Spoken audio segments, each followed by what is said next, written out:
বৃহস্পতিবার সন্ধ্যায় আচমকাই প্রদ্যুৎ কিশোরের সঙ্গে সাক্ষাৎ করতে যান পূর্ব ত্রিপুরা লোকসভা আসনের বিজেপি প্রার্থী তথা বর্তমান রাজ্যসভার সাংসদ বিপ্লব কুমার দেব। সাক্ষাৎ শেষে সাংবাদিকদের মুখোমুখি হয়ে বিপ্লব কুমার দেব জানান, আগামী লোকসভা নির্বাচনের রণকৌশল নিয়ে বিস্তারিত আলোচনা হয়েছে এই দিনের বৈঠকে। কিভাবে দুটি আসনেই জয় নিশ্চিত করা যায় সেই সমস্ত বিষয়ে যাবতীয় আলোচনা হয় এদিন।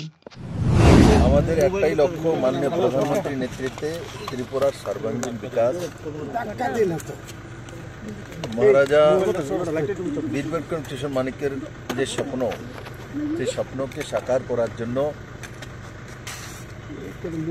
আমাদের ত্রিপুরা পার্টি और ভারতীয় জনতা পার্টির যে মিলন এবং সেই মিলন নিশ্চিত ত্রিপুরার শান্তি, সমৃদ্ধি এবং ওভারঅল ডেভেলপমেন্ট, আর সেইটাকে লক্ষ্য রেখে সেটাকে আলটিমেট গোল্ড পয়েন্ট বানিয়ে আমরা কাজ করছি।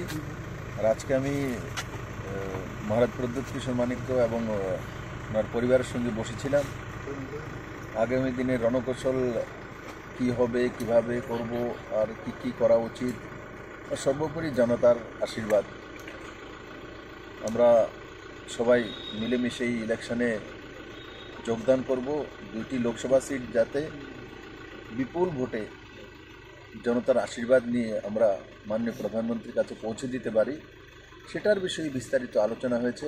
আমার বিশ্বাস যে ত্রিপুরার মানুষ মোদিকে তৃতীয়বার প্রধানমন্ত্রী চাইছে, আর সারা ত্রিপুরা মোদিময় আছে। আমি আপনাদের মাধ্যমে ত্রিপুরাবাসীর কাছে বিনম্র প্রার্থনা করছি যে এই দুইটা সিটে আপনাদের আশীর্বাদ চাই, আপনাদের ভালোবাসা চাই, আপনাদের সহমতি চাই। স্যার, পূর্ব ত্রিপুরা আসন নিয়ে কোনো রকমের আলোচনা কি হয়েছে? পূর্ব ত্রিপুরা আসন যখন পার্লামেন্টারি বোর্ডের ডিসিশন হবে তখন সিদ্ধান্ত হয়ে যাবে। তো আমাদের পার্লামেন্টারি বোর্ড কিছুদিনের মধ্যে হয়ে 2-4 দিনের মধ্যে, আমার যেটা আনুমানিক 2-4 দিনের মধ্যে মাননীয় প্রধানমন্ত্রীকে সময় দিলেই পার্লামেন্টারি বোর্ড দিল্লিতে মিটিং বসবে, আর সেই মিটিংয়ে আমি আশা করি ত্রিপুরা পূর্ব ত্রিপুরা সিট ডিক্লেয়ার হয়ে যাবে। सर, 2 लाइन इंग्लिश हिंदी में